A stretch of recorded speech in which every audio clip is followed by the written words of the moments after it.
Alright, I'm going to run through the Australian Adventure Activity Standards and the Good Practice Guide. Now, the Australian Adventure Activity Standards is a framework and guidelines for activity providers to use and run and plan safe activities in the outdoors. Now, the AAAS, which is the Australian Adventure Activity Standards, is like an overall for adventure activities in Australia, an overall framework. But the Good Practice Guide is more specific to each activity. So I'm going to be running through the mountain biking Good Practice Guide basically, and AAAS, how to run safe activities in the outdoors. So I'm going to go through 7 main points. They're going to be management of risk, planning, participants, skill assessment, environmental considerations, equipment and logistics, and that's it. Before I start, it's also good to say that the Good Practice Guide and the Australian Adventure Activity Standards aren't actually a legal document, so providers don't actually have to follow them, but they should in case anything goes wrong, so then they're covered. And by following it, it's the safest way to run an activity for all participants. Also, the AAAS standards are for participants that are dependent on the leader. It doesn't account for participants that don't need the leader, so the skill level is high enough. So management of risk, it specifies the context of their activities, identifying people, equipment and environmental hazards, assessing who or what might be harmed and to what extent, determining the level of risk considered acceptable to those involved, analysing risks and appropriate controls, implementing controls, having a communication structure, activity monitoring risks and modifying risk controls when necessary. The next one is planning. So this is before your activity. The leader would need a plan with the appropriate people. There might be support staff or other leaders going. So they should plan and know the expected or known trail classifications. In Australia, most trails are going to have different grades, different levels. The impact of current seasonal factors, so like the trail conditions and the weather forecast, the leaders should be aware of that.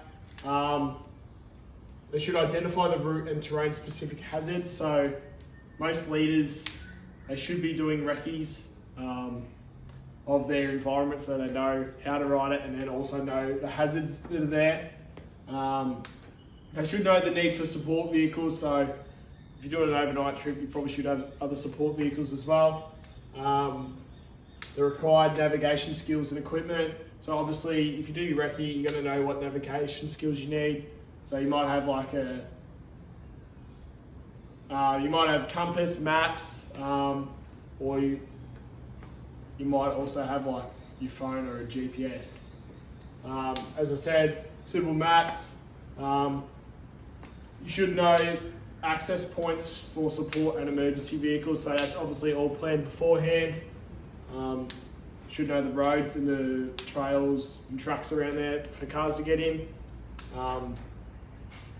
And the evacuation capacity, how easy is it to evacuate other people if they get injured from where you are doing your activity. The participants. The participants should be shown or told some information before they actually go for the activity. So they should be told the level of fitness, they should be told if it's going to be hard, or they need to work on their fitness before the activity started. The required skill, so what skill level they should have, and the expected terrain and obstacle. This obviously so the participants get ready for the activity prior and they're more confident. Next one is the participant skill assessment. So leaders before should do maybe mini bike riding activities to understand the level and the skill level of the participants. So it's to confirm the appropriateness of the activity, then the leaders will plan after that. So you've got the ability, the experience, the fitness level. That will all come down to what you're going to plan for your group. So we've got some environmental considerations now. You've got the road, other users, weather, the type of flora or fauna that are around, equipment and logistics. So these are some legal requirements for your equipment. So, well, in our case, mountain bikes. So you should have working brakes, working warning device like a bell or a horn on the bike, a red reflector that can be seen from the back, and a white reflector that can be seen from the front. And last of all, we have our participant leader to participant ratios. So for an easy trail, the minimum staff is 1 instructor, 1 support staff for 1 to 12 participants. So in here the support staff is like a teacher, and then in here like the assistant leader is someone that is more qualified. Intermediate, we have 1 instructor and 1 assistant leader for every 1 to 12 participants. A difficult trail, we have 1 leader, 1 assistant leader minimum for 1 to 12 participants, and the extreme trails, 1 leader, 1 assistant leader minimum for 1 to 10. And that's also the day, that's for day. Overnight, you might need more leaders as well. So obviously there's the Australian Adventure Activity Standards that might be appropriate for, say, when we're teaching mountain biking or going on a mountain bike trip. There's also many more resources that you might use for your group or planning an activity, other than the AAAS and Good Practice Guide. Okay. Alright, so we're going to start off with our M-check today. This is what you would kind of get your group to do as a big group to make sure that all the bikes are raring to go. So first of all, we'll start down on the front wheel. We'll start with our brake, our disc brake. You want to make sure, so there is the disc brake. You want to make sure it is in place. Make sure you'll be able to see your brake calipers down there. You've got to make sure your brakes pads have got a fair bit of meat on them. From there, we'll go to our quick releases. We just want to make sure they're done up tight. It will save you from losing your front wheel going down the track. Next, we'll go on to the spokes. Give each pair a little bit of a squeeze. Make sure they're nice and tight. If they're too loose and you're going down a track, you'll buckle your front wheel and might end up in a disaster. From there, we'll go to our front tyre. Give it a squeeze. Roughly 20 plus PSI, but the best way to work it out is give it a squeeze. Bit of a firm orange would like to go for. If it's a firm apple, it's a no-go. It's a bit too much. And if it's a mouldy orange, that's too flat for you. So from there, we're going to go to our forks, check our quick release. First, make sure it's unlocked. Give it a bit of a push down to make sure your forks are working. Also, we'll lock it off here, like so, and give it another go. Your forks shouldn't move. The forks on these bikes have 80mm of travel. That will be plenty for you guys to use. From there, we'll go up to our head stem. Grab your front brake, like so. Grab the front of it and give it a bit of a push. Once you've done that, flick it 90 degrees, still holding the front brake, and give it another push. The main goal of that is to make sure that there's no movement in that head stem, otherwise we could have a bit of trouble. From there, go up to our handlebars, make sure they're not moving in any way, so give the grips a twist and whatnot. They shouldn't move. From there, you've got your gears on these uni bikes. Our back gears are on our right hand side. and our front gears are on our left-hand side. So it's a 3-9 ratio, 3 on the front and 9 gears on the back. And our front brake on these bikes are on the right, sorry, and the back brakes are on the left. From there, if everything's all good, we like to go down to our front gears. First, we'll look from above, we'll make sure the front derailleur's on there and make sure it's all square, that the chain's square within the front derailleur. From there, we'll come across here, we'll flip these pedals straight up and down, and we'll just give a little push on them. Make sure there's no movement in those. Any movement is no good, so if you've got a bit of movement, you better tell your instructor and they'll fix it for you. We come up, we've got our post clamp for our seat and our seat. So first of all, you want to get your seat to around roughly hip height. So this one here is a bit short. So we'll unrelease that, we'll pull that one up to roughly there. And we'll lock that one back up. Also give the seat a bit of a twist. If the seat moves, you're going to have to tighten your clamp up a bit. You want the seat to be really sturdy. From there, we'll go to our back wheel. So we want to have a good look at our cassette at the back here with all our gears on and our chain. And then if that's looking all good, we want to have a good look at the back derailleur. Make sure it's nice and square to the bike. Make sure it's not bent or anything like that. We want to make sure our chain's nice and lubed before we hit the tracks. Same thing also like the front, you want to check your back brake. Make sure the pads have got enough meat on them, and your back disc brake to make sure that one's all good. Your spokes, also go through all of those, give each pair a little bit of a squeeze, make sure they're not loose. And then last of all, check the back pressure. So this one here, it's a bit too squishy for my liking. It's a bit of a mouldy orange, if I would say. So before we hit the track, we've got to give that one a bit of a pump up. But other than that, this bike's pretty much ready to go hit the tracks. If you have any issues with any of those things along the course of your M check, make sure to alert the instructor and they'll fix it before you go out.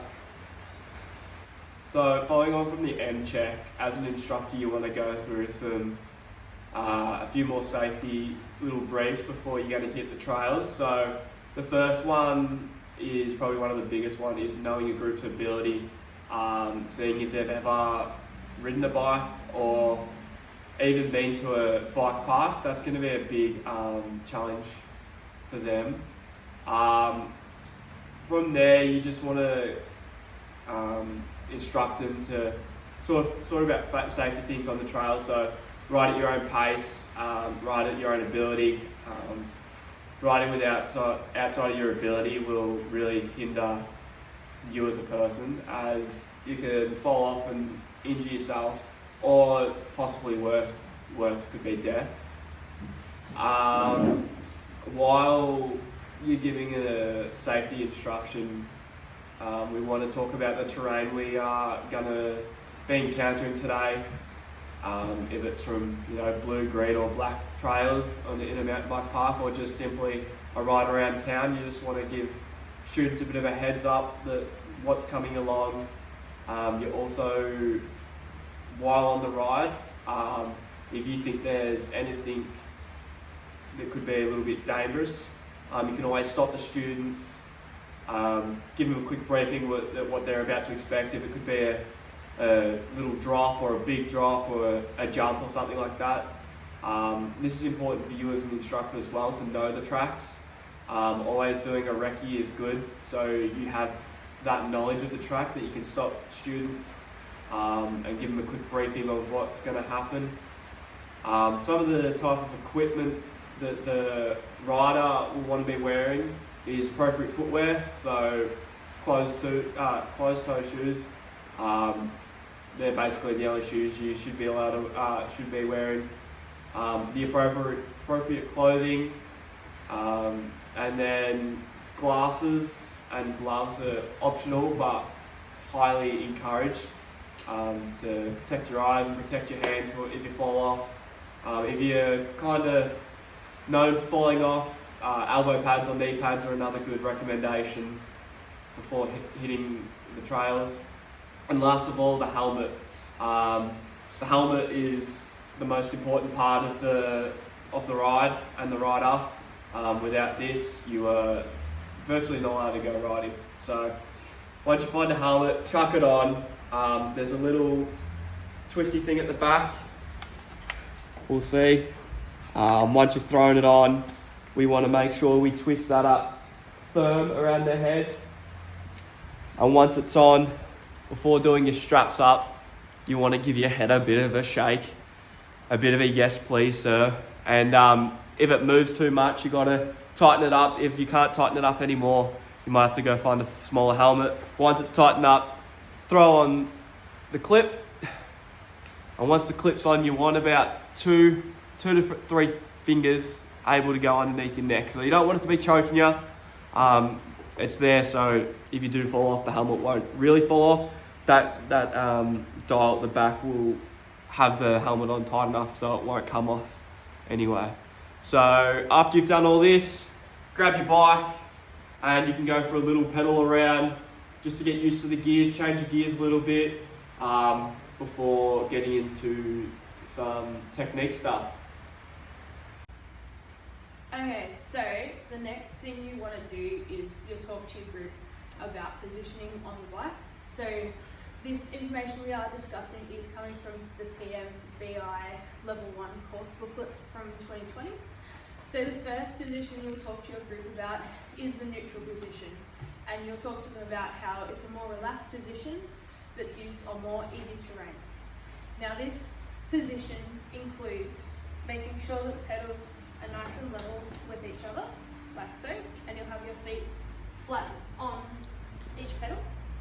You'll then make sure that so you're going to be holding with both hands on either side.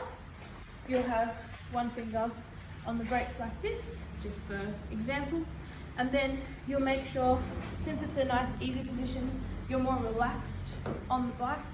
So you've got a slight bend in your elbows, but it's not too exaggerated, as well as you want to make sure that they've got their chin over their headstand, which is this bit here. So with that as well, you want to make sure that they've got a slight bend to their knees. So I'll come out this side of this one. So you'll have a slight bend in the knees in this position here, and this bike is a little bit big for me, but you'll be having a slight bend and a slight bend in your arms, as well as you'll make sure that you've dropped your heels just a little bit. They're not too far forward like this, they're not too exaggerated, they're just chilling there. So with that as well, you'll then stand next to the bike and you'll show them how they would look, and you'll do that with the group, and then you'd show them a demonstration.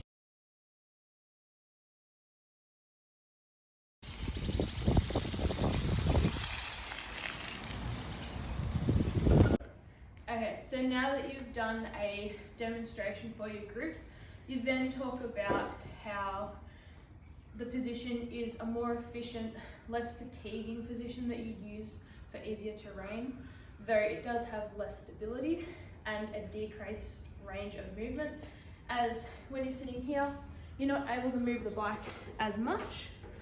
So that means that you're more stable, but when you come to more technical areas, you are going to have to change to a ready position, which you'll go through with your group secondly.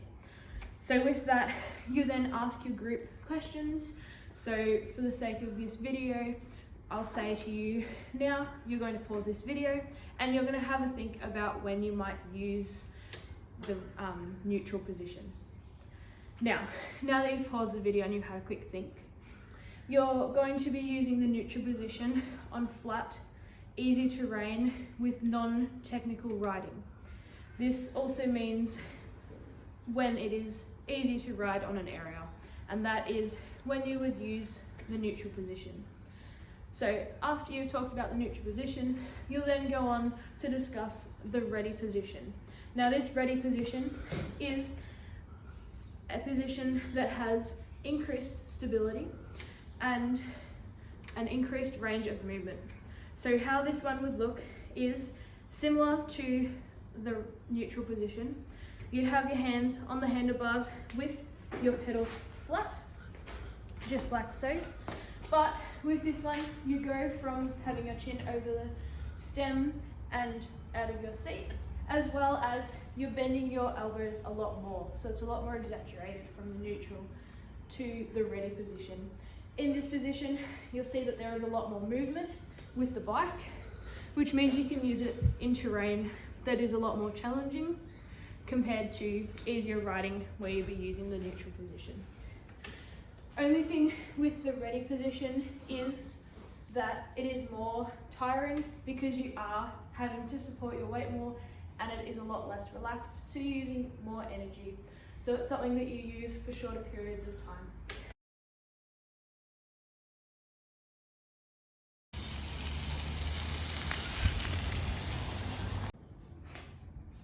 Okay, so now that you've watched the demonstration of the ready position, you're now going to pause the video and have a think yourself about when you would use the ready position out on a ride with a group and also yourself. So now that you've had a think about when you'd use the ready position, I'll go through a couple areas and times when you would use it. So for example, you'd use the ready position when you're cornering, helps as it has increased movement range.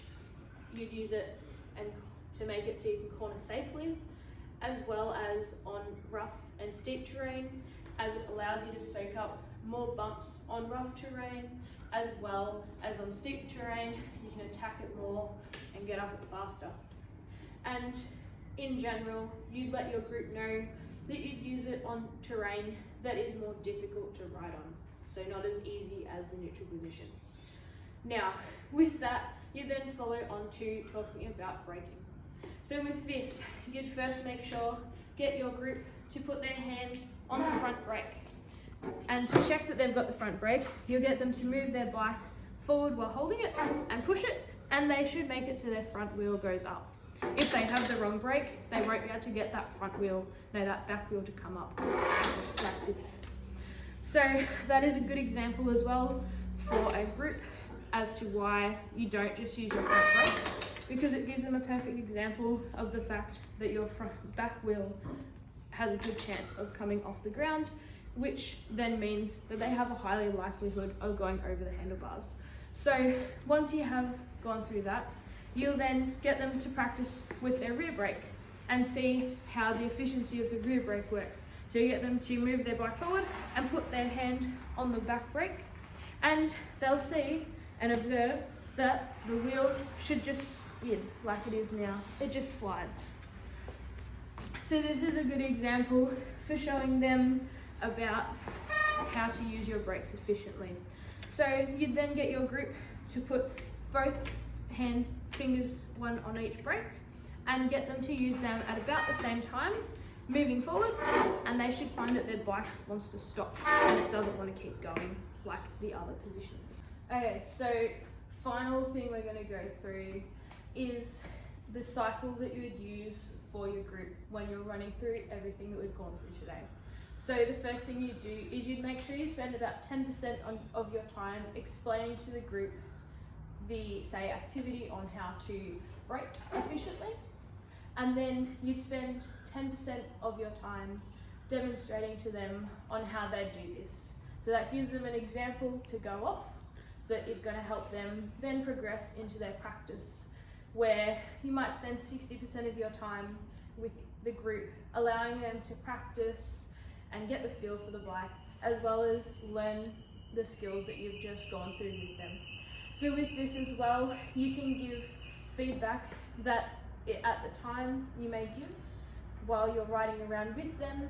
You might see a student that needs to maybe drop their heels a bit more on the pedals, or you might see that they might need to just go down a little bit lower in that ready position, and that will then help to give some feedback. And you want to spend about 20% of your time giving them feedback to help them then progress better into learning the skills more effectively. And then you continue on with this cycle throughout the day or throughout the sessions that you have with the group to then help them progress with their mountain biking skills.